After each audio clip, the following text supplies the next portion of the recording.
She was left for dead, until a stranger gave her his last name. The sun was setting when Samuel Cord saw her. He had been riding for 3 days straight, moving through the kind of country that didn't forgive mistakes. The land out here didn't care if you were good or bad, righteous or damned.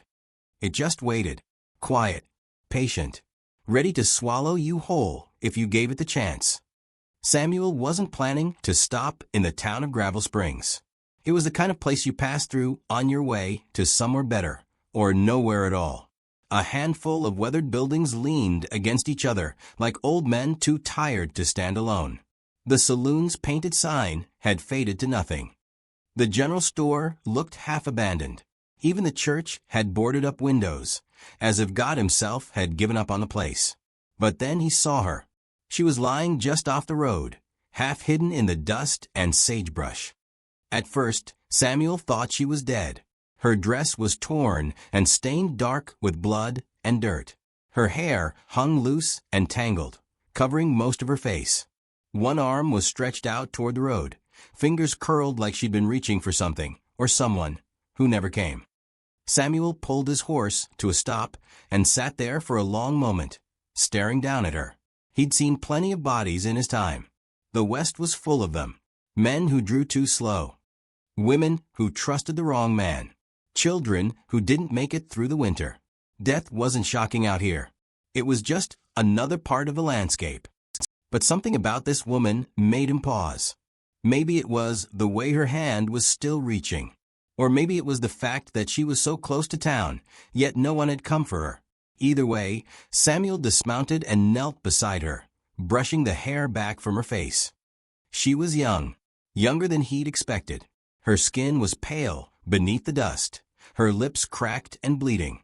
There was a bruise spreading across her cheekbone, dark as a storm cloud. But her eyes, when they fluttered open for just a second, were what stopped him cold. They were empty, not the emptiness of death, but something worse. The emptiness of someone who had already died inside and was just waiting for the body to catch up. Samuel had seen that look before. He'd seen it in the mirror. He pressed 2 fingers to her throat and felt the faintest pulse, weak and unsteady. She was alive. Barely. "Easy now," he said quietly, though he wasn't sure if she could hear him. "I've got you." He slipped his arms beneath her and lifted her from the ground. She weighed almost nothing, like she was made of dust and old grief. Her head lolled against his chest, and for a moment, Samuel felt something he hadn't felt in years, a flicker of something almost like responsibility. He hadn't come here looking to save anyone. He'd stopped believing in salvation a long time ago. But leaving her in the dirt didn't sit right either. So he carried her toward town, his boots crunching softly in the dry earth, the sun sinking lower behind the hills. By the time he reached the edge of Gravel Springs, a few people had gathered to watch. They stood in doorways and along the narrow boardwalk, arms crossed, faces hard. Samuel recognized the look. It was the same in every town, suspicious, judgmental, cold. "Who is she?" a woman asked from the porch of the general store. Her voice was sharp, like a crow's. "Don't know," Samuel said, without stopping. "Where'd you find her?" "Out on the road." "She dead?" "Not yet." The woman sniffed and pulled her shawl tighter around her shoulders, as if the sight of the broken woman in Samuel's arms might somehow infect her. Another man, older, with a drooping mustache and a sheriff's badge pinned crooked on his vest, stepped into the street. "Hold on there, stranger," the sheriff said, raising one hand. "What do you think you're doing?" Samuel stopped and looked at him. The sheriff's eyes were small and red-rimmed, the kind of eyes that belonged to a man who spent more time in the saloon than in the jailhouse. "Taking her to a doctor," Samuel said flatly. "We don't have a doctor," the sheriff replied. "Got a veterinarian. Old man named Briggs. He patches up horses mostly, but he'll do in a pinch." Samuel didn't argue. He just nodded and kept walking. The veterinarian's office was at the far end of town, tucked behind a stable that smelled of hay and manure. Samuel kicked the door open with his boot and stepped inside. The place was dim and cluttered, shelves lined with jars of ointments and powders, a wooden table stained with years of use, and an old man bent over a lantern, squinting at a book. "Briggs," Samuel said. The old man looked up, startled. His eyes widened when he saw the woman in Samuel's arms. "Sweet Lord," Briggs muttered, setting the book aside. "What happened to her?" "Don't know," Samuel said again. "Found her out on the road. She's still breathing, but not by much." Briggs gestured quickly toward the table. "Lay her down. Gently now." Samuel did as he was told, lowering her onto the table as carefully as he could. Briggs moved closer, his weathered hands surprisingly gentle as he examined her. He pressed his fingers to her wrist, checked her pupils, peeled back the torn fabric of her dress to reveal bruises and cuts that made Samuel's jaw tighten. "She's been hurt bad," Briggs said quietly. "Real bad. Whoever did this to her, they meant to kill her." Samuel said nothing. He just stood there, arms hanging at his sides, watching the rise and fall of her shallow breathing. "Will she live?" he asked finally. Briggs hesitated. "Maybe, if she wants to." Samuel understood what he meant. He'd seen it before, people who survived the body's wounds but couldn't survive the soul's. Sometimes living was harder than dying. "Do what you can," Samuel said. Briggs nodded and set to work, cleaning her wounds, wrapping her ribs, murmuring soft words Samuel couldn't quite hear. Outside, the sun finally disappeared behind the hills, and the town fell into shadow. Samuel stepped back out into the street. A few people were still lingering, whispering among themselves. He caught fragments of their words. "Saloon girl, deserve it, brought it on herself." The same ugly judgment that followed broken women wherever they went. He turned and walked toward the stable, away from their voices. But something inside him had shifted. He didn't know her name. He didn't know her story. But he knew what it felt like to be left, for dead, by a world that didn't care. And for reasons he couldn't explain, he wasn't ready to leave her behind. For 3 days, Clara burned. Samuel sat beside her in the dim back room of Briggs' veterinary office, listening to her breath rattle in her chest like stones in a tin cup.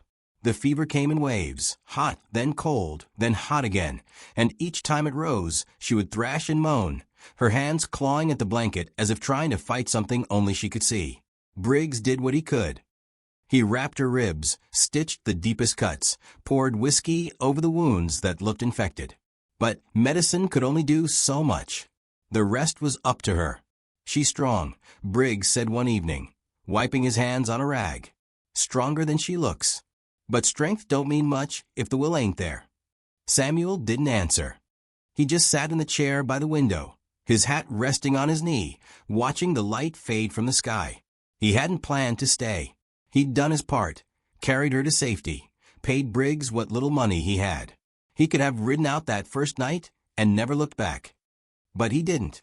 Maybe it was the way she'd looked at him that first moment, when her eyes had flickered open in the dust. Or maybe it was something else, something heavier and harder to name. Either way, Samuel stayed. The town didn't make it easy. Word had spread quickly. By the second day, everyone in Gravel Springs knew about the woman Samuel had found. And everyone had an opinion. "Saloon girl," the baker's wife said, loud enough for Samuel to hear as he passed her on the street. "Probably got what she deserved. No decent woman ends up like that," another voice added from the porch of the general store. "Mark my words, she brought trouble with her." Samuel kept walking, his jaw tight, his hands curled into fists at his sides. He'd heard it all before. The West had a way of deciding who deserved mercy and who didn't. Women, especially, were judged by standards no man could survive. But Samuel had stopped caring what people thought a long time ago. On the 4th morning, Clara opened her eyes. Samuel was sitting by the window, cleaning his revolver, when he heard her stir. He looked up and saw her staring at the ceiling, her face pale and drawn, her lips cracked and dry. "Water," she whispered. Samuel set the gun aside and poured water from a pitcher into a tin cup. He moved to her side and held the cup to her lips, tipping it slowly so she wouldn't choke. She drank in small, desperate sips, her hands trembling as they reached up to steady the cup. When she finished, she closed her eyes again, exhausted by the effort. Where am I? She asked, her voice barely more than a breath. Gravel Springs, Samuel said. You've been here 4 days. Who are you? Samuel Cord. She opened her eyes again and looked at him, really looked at him, for the first time. Her gaze was sharp despite the fever, searching his face for something she couldn't quite name. Why? She asked. Samuel didn't need her to finish the question. He knew what she meant. Why did you help me? Why did you stay? He didn't have a good answer. So he just said, seemed like the right thing to do. Clara's eyes filled with something that might have been tears, but she blinked them away before they could fall. She turned her head toward the window, watching the thin slice of sky visible through the glass. They left me, she said quietly. I thought I was going to die out there. You almost did. She was silent for a long moment. Then she said, maybe I should have. Samuel didn't argue with her. He'd felt that way himself once. More than once. What's your name? He asked. She hesitated. Clara. Clara what? Just Clara. Her voice hardened. The rest doesn't matter anymore. Samuel nodded. He understood. Names were fragile things in the West. Easy to lose. Easy to bury. That afternoon, the sheriff came. Samuel was outside, checking his horse's hooves, when he saw the lawman walking up the dusty street. The sheriff moved slowly, one hand resting on the butt of his pistol, his eyes scanning the buildings like a man expecting trouble. Cord, the sheriff said, stopping a few feet away. Samuel straightened and looked at him. Sheriff, I need to ask you some questions. About what? The woman. Samuel's jaw tightened, but he kept his voice calm. What about her? The sheriff scratched at his mustache, his small eyes narrowing. Folks are talking.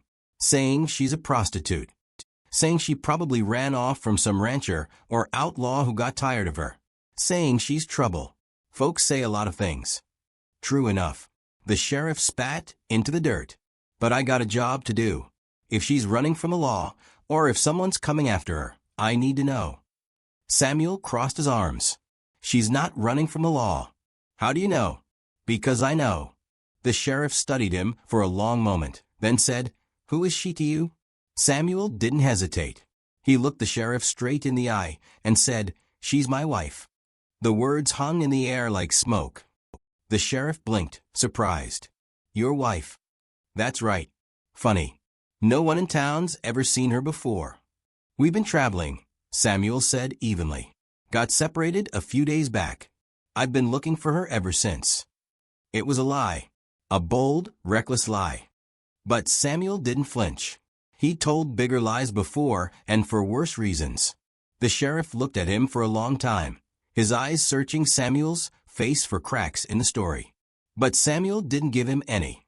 Finally, the sheriff grunted and turned away. All right then. Long as she's not causing trouble, I don't care. But if anyone comes looking for her, I want to know about it. You'll be the first, Samuel said.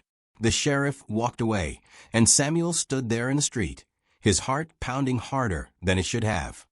He didn't know why he'd lied. He didn't owe Clara anything. But the moment the sheriff had started asking questions, something in Samuel had shifted. Some old instinct, some part of him that still believed in protecting people who couldn't protect themselves. When he went back inside, Clara was awake again. She was sitting up slightly, her back propped against the wall, her eyes fixed on him. I heard you, she said softly. Samuel didn't say anything. He just pulled the chair closer and sat down. Why did you do that? She asked. Why did you lie for me? Samuel looked at her, at the bruises on her face, the hollowness in her eyes, the way she held herself like someone expecting the world to hit her again. Because you needed a name, he said quietly. And I had one to spare. Clara's eyes filled with tears again, and this time she didn't blink them away. They slipped down her cheeks in silence, and Samuel looked away, giving her the dignity of her grief. Outside, the wind picked up, rattling the shutters. And somewhere in the distance, a coyote called out into the fading light. The cabin Samuel built was nothing special. It sat on the edge of town, where the last wooden fence gave way to open desert. One room for walls, a roof that didn't leak too badly when it rained. He'd bought the lumber from the mill, and hammered it together himself. Working in the early mornings before the heat became unbearable. Clara watched from the shade of a cottonwood tree, her hands folded in her lap, saying nothing. She was getting stronger. The fever had broken. The cuts had healed into pale scars. Briggs said she was lucky, that another few hours in the sun would have killed her. But luck was a strange word for what Clara had survived. Samuel didn't ask her about the past. He figured if she wanted to tell him, she would. And if she didn't, that was her right. The West was full of people running from things they couldn't name. He was one of them. Instead, they built a life out of small, quiet things. Samuel taught her how to work the hand pump for water, how to start a fire with damp wood, how to mend a torn shirt with needle and thread. Clara learned quickly, her hands steady despite the tremor that sometimes took them when she thought no one was looking. She planted a garden behind the cabin, tomatoes, beans, a few wild flowers she'd found growing near the river. Samuel watched her kneel in the dirt, her fingers pressing seeds into the earth with a kind of reverence he didn't understand. But he didn't question it. Everyone needed something to believe in. The town still whispered. Samuel heard it every time he walked through Gravel Springs, the low murmur of voices that stopped when he passed, the eyes that followed him like crows on a fence. They called Clara his wife now, but the word was heavy with doubt. No one believed the story, but no one challenged it either. The baker's wife refused to sell Clara bread. The preacher's daughter crossed the street when she saw them coming. Even the old rancher who lived 2 miles out of town, a man Samuel had shared a drink with once, turned cold and distant. "People don't forget," Clara said one evening as they sat on the porch, watching the sun sink into the hills. Samuel didn't argue. He just nodded. "You didn't have to do this," she said quietly. "Give me your name. Build this place. You could have left me with Briggs and ridden out." "Could have," Samuel agreed. "Why didn't you?" Samuel thought about it for a long time. The truth was, he wasn't sure. Maybe it was because he'd been left behind once too. Or maybe it was because he'd spent so many years running from things that he'd forgotten what it felt like to stay. "Didn't feel right," he said finally. "Leaving you." Clara looked at him, her eyes soft in the fading light. "You're a good man," Samuel cooed. Samuel shook his head. "No. I'm just a man who's done bad things and is trying to do better." Clara smiled, small and sad, and looked back at the horizon. "Then that makes 2 of us." For a while, life was almost peaceful. Samuel took work where he could find it, fixing fences for the rancher, hauling supplies for the general store, breaking horses for a cattle driver passing through. It wasn't much, but it was enough to keep them fed. Clara tended the garden and kept the cabin clean, and in the evenings they would sit together in silence, listening to the wind move through the sagebrush. But peace, Samuel had learned, was never permanent. It was a Wednesday afternoon when the rider came. Samuel was in town, picking up flour and salt from the general store, when he heard the sound of hooves on the hard-packed street. He looked up and saw a man on a tall black horse, riding slow and deliberate, like he had all the time in the world. The stranger was dressed in a long coat despite the heat, his hat pulled low over his face. He had a rifle strapped to his saddle and a pistol at his hip, both polished and well-kept. But it wasn't the guns that made Samuel's stomach tighten. It was the way the man moved, cold, controlled, like a predator circling prey. The stranger dismounted outside the saloon and tied his horse to the post. He didn't look around, didn't acknowledge the people watching from doorways and windows. He just walked inside, his boots thudding heavy on the wooden floor. Samuel felt something twist in his chest, a warning, sharp and urgent. He didn't know who the man was, but he knew trouble when he saw it. He paid for the supplies quickly and started back toward the cabin. But as he passed the saloon, he heard the stranger's voice, low and smooth, like oil on water. "I'm looking for someone," the stranger said. "A woman, dark hair, about this tall. Might go by the name of Clara." Samuel stopped. The bartender's voice was nervous. "Don't know anyone by that name, mister." "You sure about that?" "Yes, sir. Real sure." There was a long pause. Then the stranger laughed, a sound that made Samuel's skin crawl. "Well," the stranger said, "if you see her, you tell her that Silas Rourke is looking for her. And you tell her I always find what's mine."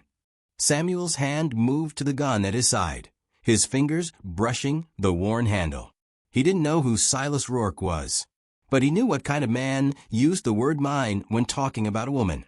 Samuel turned and walked quickly back to the cabin, his heart pounding harder than it should have.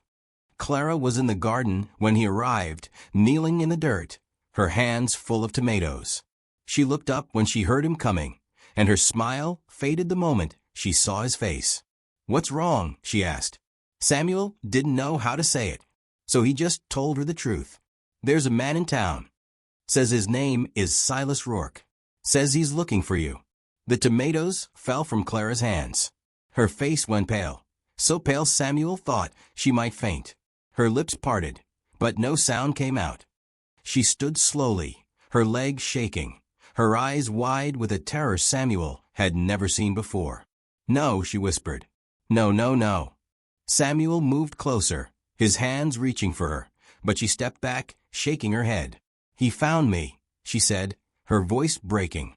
I thought I was far enough. I thought, who is he?" Samuel asked. Clara looked at him, and for the first time, he saw the full weight of what she'd been carrying. The bruises, the scars, the emptiness in her eyes. "He's the man who tried to kill me," she said quietly. "And he's not going to stop until he finishes what he started." Samuel felt something cold settle in his chest. Not fear. Something older. Something sharper. He thought about the name he'd given her, the lie he'd told the sheriff, the cabin he'd built, the quiet evenings on the porch, watching the sun set over the hills. He thought about the man in the saloon, with his polished guns and his cold voice, saying the word mine like it was a brand burned into Clara's skin. And Samuel realized, with a certainty that felt like stone, that he'd made promise. Not with words, but with every small choice he'd made since the day he'd found her in the dust. He reached out and took Clara's hand, holding it steady even as it trembled. "He's not going to touch you," Samuel said quietly. "Not while I'm standing." Clara's eyes filled with tears. "You don't understand. He's not like other men. I don't care what he is," Samuel said. "You're my wife, and no one takes what's mine." The words surprised him, not because they were a lie, but because they felt true. Clara stared at him, her breath shallow, her hand tight in his. And somewhere in the distance, the wind carried the sound of hooves on hard ground, moving closer. Silas Rourke came at sunset. Samuel saw him from the cabin window, a dark shape moving slow across the desert, his horse kicking up dust that hung in the air like smoke. The stranger didn't hurry. He rode with the confidence of a man who knew his prey had nowhere left to run. Clara was sitting at the table, her hands wrapped around a cup of cold coffee, her eyes fixed on nothing. She hadn't spoken since Samuel told her Silas was in town. She just sat there, silent and still, like a woman waiting for the world to end. Samuel checked his revolver, an old Colt .45, the grip worn smooth from years of use. He'd carried it through more fights than he cared to remember, but he'd never felt the weight of it quite like this. This wasn't about revenge or pride. This was about something more fragile, something worth protecting. "Stay inside," Samuel said quietly. Clara looked up at him, her eyes red-rimmed and hollow. "He'll kill you." "Maybe." "Samuel, stay inside," he said again, firmer this time. Then he stepped out onto the porch and closed the door behind him. The sun was sinking low, painting the sky in shades of orange and red. The desert wind stirred the dust at Samuel's feet, and somewhere in the distance, a hawk cried out, sharp and lonely. Silas stopped his horse 20 feet from the cabin and dismounted slowly. He was tall, broad-shouldered, with cold eyes that reminded Samuel of a snake's. His hand rested on the butt of his pistol, casual but ready. "You must be the husband," Silas said, his voice smooth as whiskey. "The one who's been keeping my property." Samuel didn't flinch. "She's not your property." Silas smiled, thin and cruel. "That's where you're wrong, friend. I paid good money for that woman. Took care of her. gave her a roof, food, clothes. And she ran. Stole from me. Left me looking like a fool. She ran because you tried to kill her. Silas shrugged. She needed discipline. Got out of hand. But that's between me and her. He took a step closer, his eyes narrowing. Now you can hand her over peacefully, or we can do this the hard way. Either way, I'm taking what's mine. Samuel felt his pulse slow, the world narrowing to just him and the man in front of him. He'd been in this moment before, had stood at the edge of violence and looked it straight in the eye. But this time was different. This time, there was something behind him worth fighting for. She's not yours, Samuel said quietly. She's mine. My wife. And you're not taking her anywhere. Silas laughed, a low, ugly sound. Your wife? That's rich. You really think a piece of paper and a lie make her yours? He spat into the dust. I know what she is. And so does everyone else in that town. She's a whore. A liar. A thief. And you're a fool for believing otherwise. Samuel's jaw tightened, but he didn't move. Last chance, Silas said, his hand sliding toward his gun. Step aside, or I'll put you in the ground. Samuel's voice was calm. Then you better draw. For a moment, the world held its breath.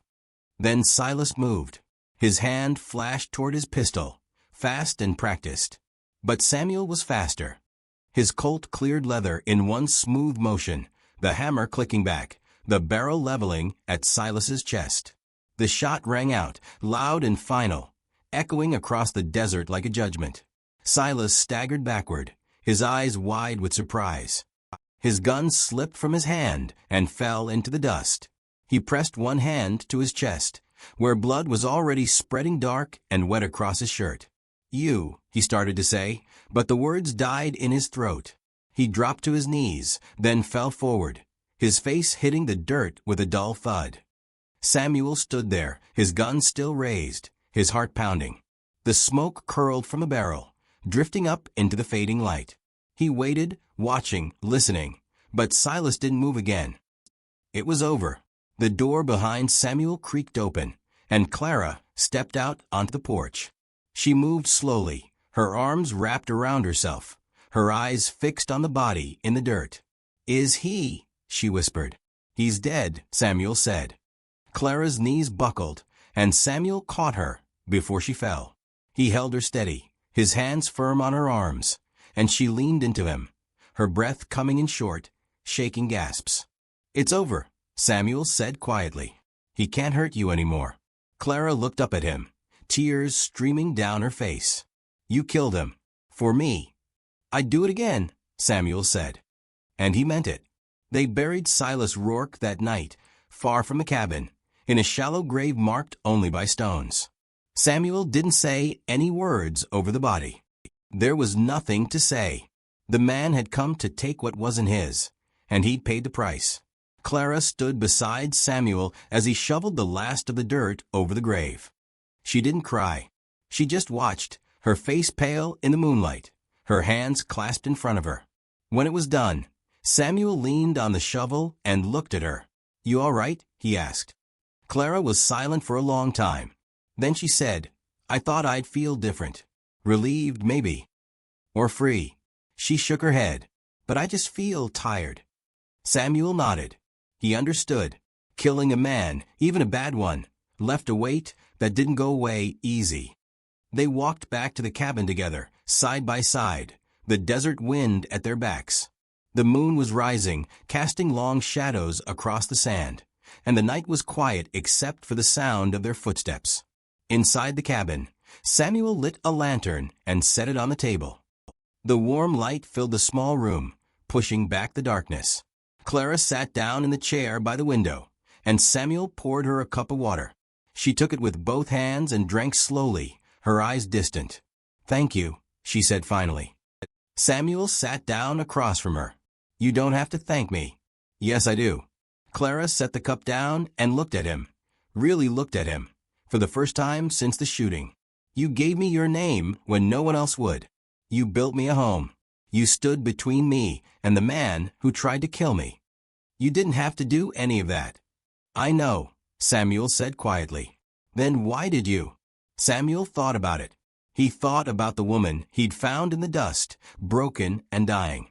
He thought about the way she'd looked at him with those empty eyes, and the way something inside him had stirred, something he thought had died years ago. Because you needed someone, he said finally. And I needed a reason to stay. Clara's eyes filled with tears again, but this time she smiled through them. What's your name? Samuel asked, echoing the question he'd asked her weeks ago. Clara wiped her eyes and took a breath. When she spoke, her voice was steady. Clara Cord, she said. My name is Clara Cord. Samuel felt something in his chest loosen, something tight and heavy that he'd been carrying for longer than he could remember. Good, he said. That's a good name. Clara reached across the table and took his hand. Her fingers were small and scarred, but they held his with a strength that surprised him. It's the only name I'll ever need, she said. They sat there in the lamplight, two broken people who'd found something in each other that neither of them had been looking for. Not love, at least not yet, but something close, something real. Outside, the wind moved through the sagebrush, carrying away the dust of the day. The desert stretched out in all directions, vast, empty, and indifferent. But inside the cabin, there was warmth. There was light. And for the first time in a long time, there was hope. Samuel looked at Clara, at the woman who'd been left for dead, who'd survived against all odds, who'd taken his name and made it mean something. We'll be all right, he said quietly. Clara nodded. Yes, we will. And in that moment, beneath the wide western sky, two ghosts finally learned how to live again.